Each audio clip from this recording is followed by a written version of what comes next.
Assassin's Creed Valhalla takes place during the 9th century in Norway and during the Viking invasion of the Anglo-Saxon kingdoms of England. You play as a boy for backstory, whose clan is wiped out, and you are raised by an allied rival clan, which eventually leads to you going and invading England. The usual story for Assassin's Creed game, you have the Bureau involved, and there's these members for the Order of the Ancient Ones, I think it's called, as well as the present-day story of someone in the Animus that's controlling the main character. I played this through GameFly, and it is available on all the usual consoles except the Switch.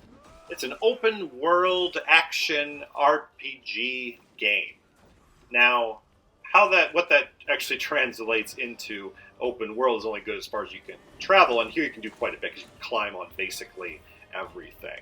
How the combat works is you have your two arms. You can, if the weapons are small enough, you can have one in each, and then all the equipment you get, even from your quiver and even the food that you pick up for health, you can upgrade by using materials as well as runes that can give buffs like strength, stealth, etc. There's a skill tree.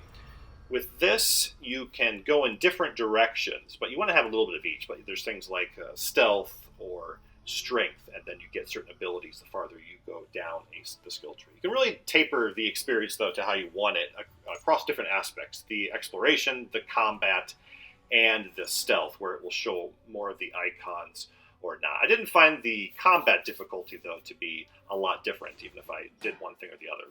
There still is the leveling thing like you had with Odyssey from before. So it just doesn't take over as much.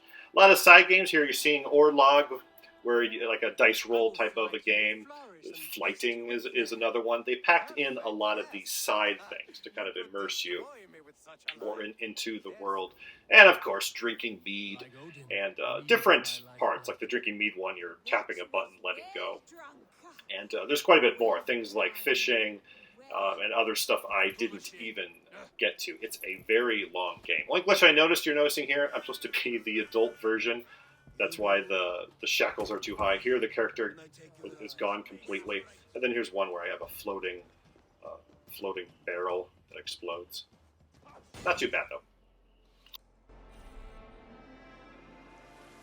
Graphically, it looks great, and the places that you can explore, since you can climb everywhere, there is quite a bit to find and discover, and they packed in quite a bit into the world as well. Problem is when you get to the actual gameplay itself in terms of what you're doing for collecting, it's not all that interesting. You're going into a place, just pressing Y, or I'm chopping up ore here to get the resources that I need. The first couple times you do it, it's okay, but I can see this getting old, and there's a lot of it, just looking at the map and the different points, stuff that you have to go to. The gameplay, though, is where people aren't going to stick with it. It's not that complicated. It's, it relies on a leveling system where your character is just too weak, so you got to collect more of that loot, and that's more of the interest. Is going to be exploration and the history part, and even with the monasteries, you do a couple times, and I can already tell I'm 9 hours in only that you're going to be doing this over and over again, and eventually get sick of it, and that's going to be the lure to keep you playing long term.